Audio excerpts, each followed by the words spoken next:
Kids doctor YouTube நேயர்களே, இன்று நாம் டிஸ்கஸ் பண்ணுற டாபிக் ரொம்ப முக்கியமான டாபிக். அடம் பிடிக்கும் குழந்தைகளை எப்படி கையாளுவது? இன்றைய சூழலில் அடம் பிடிக்கும் குழந்தைகளின் எண்ணிக்கையும் கண்ட்ரோல் பண்ண முடியாத குழந்தைகளின் எண்ணிக்கையும் தங்களுக்கு ஏற்படுகிற சின்ன சின்ன டிசப்பாயின்மெண்ட்டை டாலரேட் பண்ண முடியாத குழந்தைகளின் எண்ணிக்கையும் நாளுக்கு நாள் அதிகரித்து கொண்டு வருகின்றன. காரணம் நிறைய ஃபேமிலி நியூக்ளியர் ஃபேமிலியாக தனிப்பட்ட முறையில் போயிட்டாங்க. ஸோ அவங்களுடைய எமோஷனையும் அவங்களுடைய கருத்தையும் ஷேர் பண்ண கூட பியர் குரூப் இல்லை. பொதுவாக குழந்தை ஒரு பொருளை கேட்டு அடம் முடிச்சா எப்படி ஹேண்டில் பண்ணுன்னா, உங்கள் குழந்தை ஒரு டேஞ்சரான திங்ஸை கேட்டு அடம் பிடிக்குது, உதாரணமாக ஒரு கத்தியை கேட்டு அடம் பிடிக்குது, அல்லது மொட்டை மாநில கீழே குடிக்கணும்னு அடம் பிடிக்குது, அல்லது தீயை தொற்றுன்னு அடம் பிடிக்குதுன்னா அதுக்கு நீங்கள் எந்த நிலையிலும் ஒத்துக்கூடாதீங்க. ஸ்ட்ரிக்ட்லி சே நோன்னு சொல்லிடுங்க. மாறாக உங்கள் குழந்தைக்கு அடம்பிடித்தலில் என்ன சைக்காலஜி வரக்கூடாதுன்னா, எந்த மனநிலை வரக்கூடாதுன்னா, நம்ம அம்மா அப்பாட்ட அடம் முடிச்சா எதையுமே சாதிச்சிடலான்னு ஒரு மனநிலை வரக்கூடாது, வராமல் பார்த்துக்குங்க. அப்படி வந்துச்சுன்னா பின்னாடி எல்லா விஷயத்தையும் அவங்க அடம் முடிச்சு சாதிப்பாங்க, ஒரு ஆன்டி சோஷியலாக கூட மாறுவாங்க. உதாரணமாக உங்கள் குழந்தை உங்ககிட்ட ஒரு டாய்ஸை கேட்குது, ஒரு சாக்லேட் கேட்குது, ஒரு பைக் ரைடோ கார் ரைடோ வெளியே கேட்குதுன்னா உடனே அதுக்கு ஒத்துக்கிறாதீங்க. குழந்தை அடம் பிடிக்கும் போது அது உருண்டு புரண்டு போராட்டம் பண்ணும். அதோடைய சேஃப்டியை மட்டும் என்ஷூர் பண்ணிக்கிட்டு நீங்கள் கண்டுக்கிறாமல் விடுங்க. கொஞ்சம் நேரம் போக போக அந்த குழந்தைக்கு நம்ம அடம் பிடிச்சா நம்ம தாய் தந்தைகள் இழந்துட மாட்டாங்கன்னு சொல்லி அப்படியே அந்த வீரியம் குறைஞ்சிக்கிட்டே வரும். பொதுவாக குழந்தைகள் அடுத்தவங்களுடைய கட்டுப்பாட்டில் விரும்ப மாட்டாங்க. அவங்க இண்டிபெண்டாக இருக்க விரும்புவாங்க, ஆட்டோனமியை விரும்புவாங்க, அடுத்தவங்க டிபெண்டன்ஸில் இருக்க விரும்ப மாட்டாங்க. அதனால இந்த விஷயம்லாம் நடந்து பிடிச்ச பிறகு அவன் சாஃப்ட் ஆன பிறகு இப்போ கூப்பிட்டு, இங்கே வா தம்பி, இப்போ வா, இந்த சாக்லேட்டை நீ இப்போ வச்சுக்கோ, இந்த டாயை இப்போ வச்சுக்கோ, இப்போ வா நம்ம வெளியே ரைட் போய்ட்டு கூப்பிட்டு போனால் அவனுக்கு ரெண்டு திங்ஸ் தெரிஞ்சிடும். நம்ம அடம் பிடிச்சி எதையுமே சாதிக்க முடியாது ஒன்று. ரெண்டாவது, நம்ம தாய் தந்தைகளை நம்மளுடைய சென்டிமெண்ட்டை ரெஸ்பெக்ட் பண்ணி நமக்கு எப்போ தரணுமோ அப்போ தருவாங்கன்னு சொல்லிய நம்பிக்கை ஏற்படும். ஸோ இதுதான் சிம்பிளாக அடம் பிடிக்கிறத பற்றி. பொதுவாக நம்ம குழந்தைகளுக்கு ஒரு நல்ல கருத்தை சொல்கிறோம், அதை தவறான கருத்தை டிவைட் பண்ண சொல்கிறோன்னா அதை சொல்ல முன்னாடி நம்ம குழந்தைகளுக்கு ஒரு எக்ஸாம்பிளாக இருக்கணும். நம்ம எப்படி மாறிக்கணும்னு சொல்ல வர்றேன். ஒரு கருத்தை நல்ல கருத்தை சொல்லும் போதோ அல்லது தீய கருத்தை டிவைட் பண்ண சொல்லும் போதோ அதில் பர்சன் டு பர்சன் கன்சிஸ்டன்சி இருக்கணும். அதே மாதிரி இன்னைக்கு ஒரு கருத்து சொல்லி நாளைக்கு ஒரு கருத்தை சொல்லக்கூடாது, அடுத்த வாரத்தில் ஒரு கருத்தை சொல்லக்கூடாது. அது டேஸ்லேயும் மந்த்லேயும் கன்சிஸ்டன்சி இருக்கணும், பிளேஸ்லேயும் கன்சிஸ்டன்சி இருக்கணும். எல்லா நேரத்துலையும் எல்லா இடத்துலையும் எல்லா நாட்களிலும் கன்சிஸ்டன்டான நிலையான கருத்துக்களை குழந்தைகள் மீது சொல்லணும். இப்படி நிலையான கருத்தை சொல்லலைன்னா குழந்தைகளுக்கு கன்ஃபியூஷன் ஏற்பட்டு அந்த கருத்து மீது அவநம்பிக்கை ஏற்பட்டு அதை அவங்க ஃபாலோ பண்ண மாட்டாங்க. இதுதான் உளவியல் விஷயம். ஒரு எக்ஸாம்பிள் ஒன்று சொல்கிறேன். அவங்க வீட்டுக்கு ஒரு சொந்தக்காரங்க வர்றாங்க, இல்லை ஒரு விஐபி கெஸ்ட் வர்றாங்க. அங்கிட்ட உங்கள் குழந்தை உரிமையில் பேசுகிறாங்க, அவங்களோட சேட்டப் பண்ணுறாங்க, அவங்க திட்டுறாங்கன்னா அப்போ நீங்கள் அந்த குழந்தையை கண்டிப்பீங்க. இதே நாள் 2 நாள் கழித்து உங்கள் வீட்டில் ஒரு பெக்கர் பிச்சைக்காரர் வர்றாரு, அல்லது அவங்க ஹவுஸ்மேடு வர்றாங்க, அவங்ககிட்ட குழந்தை உரிமையில் பேசினாவோ அவங்கள திட்டினாவோ நீங்கள் கண்டிக்க மாட்டீங்க, சாஃப்டாக இருப்பீங்க. அப்போ குழந்தைக்கு ஒரு கன்ஃபியூஷன் ஏற்படும்.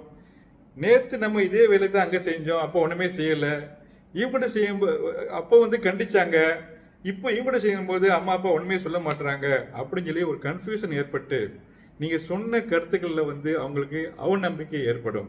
இது ஒரு எக்ஸாம்பிள் தான்.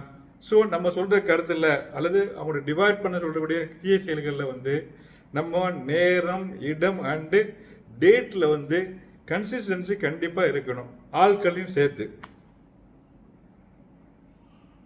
உங்கள் அட்வைஸை அப்பப்போ மாற்றிட்டு இருக்காங்க, அதில் கன்சிஸ்டன்சி வச்சுங்க, நிலையான தன்மையை வச்சுருங்க.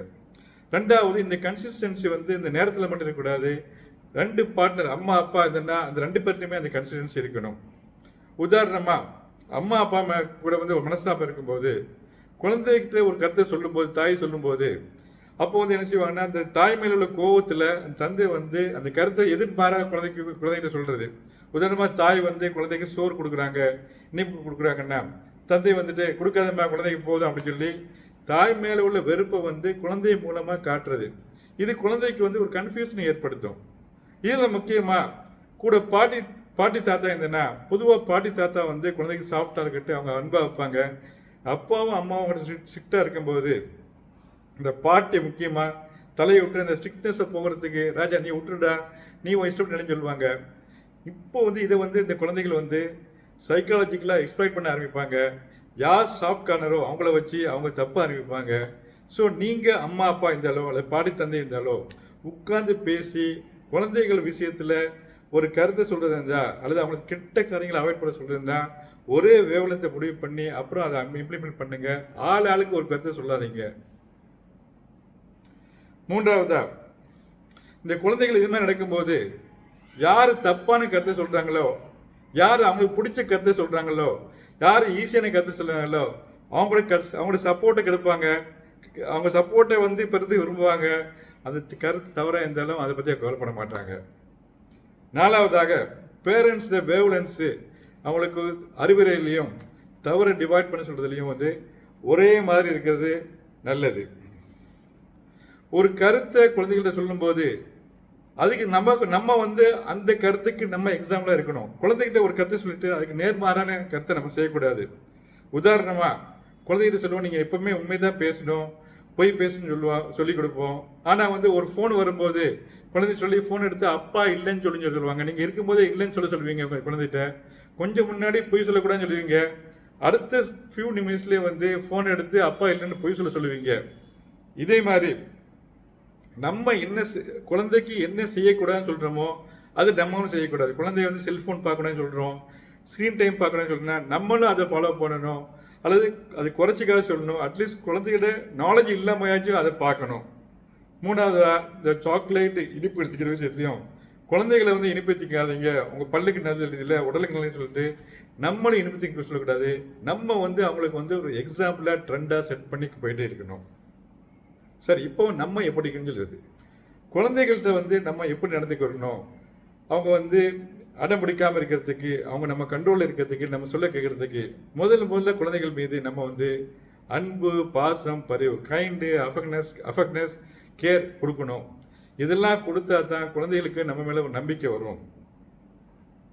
குழந்தைகள் இது எல்லாம் கொடுத்துட்டு ஒரு டைமில் அவங்க தப்பு பண்ணும்போது அந்த அன்பை வெளியெடுக்கும் போது தான் அதோடைய முக்கியத்துவம் குழந்தைகளுக்கு தெரிய வரும். குழந்தைகளை எந்த காரணத்தை கொண்டும் அடிக்கவோ சத்தம் போடவோ கூடாது. இந்த குழந்தைகளை அடிக்கக்கூடாதுன்னு சொல்லி ஒரு வீடியோ விவரமாக போட்டிருக்கேன், அதையும் கேளுங்க. குழந்தைகளை அடிக்கும்போது அது வந்து குழந்தைகளுக்கு வந்து ஒரு ரெஸ்பெக்ட் குறைஞ்ச மாதிரி ஃபீல் பண்ணுறாங்க. மேலும் நீங்கள் அடிக்கிறது தான் வந்து லாஸ்ட் ரிசார்ட். குழந்தை அடிச்சும் அந்த தவறு திருத்தலைன்னா அடுத்த ஸ்டெப்பு நீங்கள் போக முடியாது, அதோட டெட் எண்ட் ஆகிரும். உங்கள் குழந்தை வந்து ஒரு ஆன்டி சோசியல் எல்லாம் வரதுக்கு வாய்ப்பாக இருக்குது. அதனால் குழந்தைகளை வந்து அடிக்கிறத வந்து அதிகம் தவிருங்கள். குழந்தைய அடிச்சு நீங்கள் விஷயத்தை சாதிச்சிட்டீங்க அல்லது அவங்கள வந்து கட்டுப்படுத்திட்டீங்க, அவங்க ஒரு விஷயத்தை கேட்க வச்சுட்டீங்கன்னா இதுக்கு பேர் மசில் ஸ்ட்ரகிள்னு சொல்லுவாங்க. அம்மா அப்பா பலசாலியாக இருந்து நம்மளை கேட்க வச்சுட்டாங்கன்னு சொல்லி உங்களுக்கு வந்து ஒரு ஈகோ ஏற்படும். இது வந்து பின்னாடி ஃபியூச்சரில் வந்து ஒரு தீய விளைவுகளை ஏற்படுத்தலாம். எப்போ குழந்தைகளை அடிக்கலான்னா, குழந்தைகள் ரொம்ப டேஞ்சரான திங்ஸை செய்கிறாங்க, ஒரு கத்தியை தூக்கிட்டு போகிறாங்க, ஒரு தீயில வந்து கை வைக்க போகிறாங்க, ஒரு பால்கனில கீழே குதிக்க போகிறாங்கன்னா அப்போ வந்து குழந்தைகளை அடிக்கலாம் அல்லது ஃபிசிக்கலாக ஹேண்டில் பண்ணுறான்.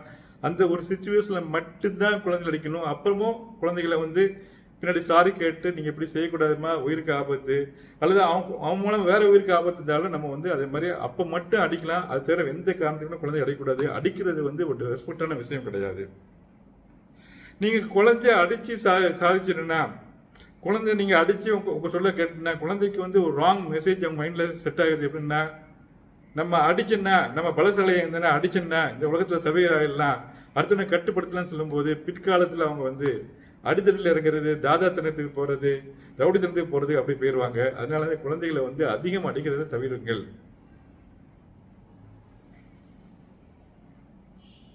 பொதுவாக இதையெல்லாம் மீறி நீங்கள் அன்பு, பாசம், பரிவு, லவ், அஃபெக்ஷன், கைண்ட்னஸ், கேர் எல்லாம் இருக்கும்போது உங்கள் குழந்தை தவறு செய்யும்போது உங்கள் குழந்தைகிட்ட வந்து கனிவா அன்பா, ராஜாத்தி தவறு செய்யாதம்மா, இது சரி தப்புமான்னு சொல்லுங்க.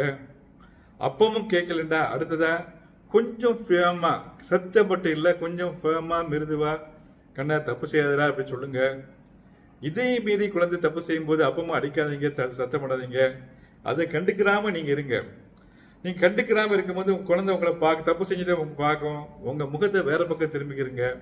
அந்த குழந்தை கொஞ்ச நேரம் கழிச்சு என்ன செய்யணும்னா, நீங்க அவங்களை தப்பு செய்யறதை பார்க்கணும்னு சொன்னே உங்கள்கிட்ட வருவாங்க.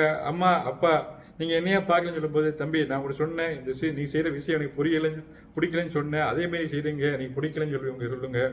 அப்போ அந்த குழந்தைங்க என்ன செய்வாங்கன்னா, ஒன்று நீங்கள் சொல்கிறது கேட்பாங்க, அல்லது அவங்க செய்கிற காலத்திலே செஞ்சுட்டே இருப்பாங்க, அல்லது கொஞ்ச நாள் கழித்து அதை ரியலைஸ் பண்ணி உங்கள்கிட்ட வருவாங்க. உங்கள்கிட்ட வந்து அம்மா அப்பா நான் செஞ்ச தப்பு தாம்மா என்ன செய்ய மாட்டேன்னு சொல்லுவாங்க. அவங்க இந்த ரியலைஸ் பண்ணுறதுக்கு கொஞ்சம் டைம் கொடுங்க. நீங்கள் அதுக்குள்ளே நீங்கள் அடித்து சவுட் பண்ணி கத்தி அவங்கள வந்து திருத்த முயலாதீங்க. அப்படி ஒரு சமயம் அவங்க வந்து திருந்தி வந்து உங்கள்கிட்ட மன்னிப்பு கேட்டு அதுக்கு வந்து திரும்பி வந்துட்டா அதை அப்ரிசியேட் பண்ணுங்க, அதை என்கரேஜ் பண்ணுங்க. அப்போ உங்களுக்கு குழந்தைகளுக்கு வந்து என்ன ஹெல்ப் பண்ணுன்னா, நம்ம தப்பு செஞ்சு திருந்தினா நம்ம அம்மா அப்பா வந்து நம்மளை வந்து அப்ரிசியேட் பண்ணுவாங்க, என்கரேஜ் பண்ணுவாங்க, தண்டிக்க மாட்டாங்கன்னு சொல்லி ஒரு எண்ணம் ஏற்படும். அடிக்கடி ஒரே நம்ம குழந்தைய திட்டிட்டு இருந்தாலோ அல்லது அடிச்சுட்டு இருந்தாலோ குழந்தைகளுக்கு ஒரு வெறுப்பு தான் தட்டும். நம்ம ஆஃபீஸ்லேயே நம்ம வந்து நம்ம பாஸ் நம்ம அடிக்கடி திட்டிருக்கோம்னு வச்சுக்கோங்களேன், இவன் எப்பவுமே அப்படிதான் சொல்லி நம்ம போயிட்டு இருப்போம். அதே மாதிரி தான் குழந்தைகளுக்கும் வந்து அந்த வெறுப்புணர்வு வரும். அதனால் வந்து இந்த அடிக்கிறது திட்டுறது வந்து எப்போ ஒரு ஃபிசிக்கலாக அவங்களுக்கு ஹார்ம் வர மாதிரி ஃபீல் பண்ணால் மட்டும்தான் நீங்கள் செய்யணுமே தவிர வேறு விஷயங்களை செய்யக்கூடாது. கடைசியாக முக்கியமான விஷயம், நாம் குழந்தைகளுக்கு செய்யக்கூடிய விஷயம், குழந்தைகளுக்கு உளவியல என்ன ஏற்படும்னா, இந்த விஷயங்களை வந்து தாய் தந்தை நமக்கு நன்மைக்கு தான் செய்கிறாங்கன்னு சொல்லி விஷயம் ஏற்படணும். மாறாக அவங்க கன்வீனியன்ஸுக்கு அவங்க பண்ணுறாங்க, நம்மளை சமாளிக்க போனாங்கன்னு இருந்துச்சுன்னா உங்கள் மேலே அவநம்பிக்கை ஏற்பட்டு இந்த விஷயங்களை செய்ய மாட்டாங்க. என்ன நேர்களே, இந்த டாபிக் முக்கியமாக குழந்தைகளை வந்து அடம் பிடிக்கக்கூடிய குழந்தைகளை வந்து எப்படி கையாள்வது, உங்கள் கருத்துக்களை குழந்தைகள் மீது எப்படி நடக்க வைக்கிறதுன்னு சொல்லி சிம்பிள் டிப்ஸ் கொடுத்துருக்கேன்.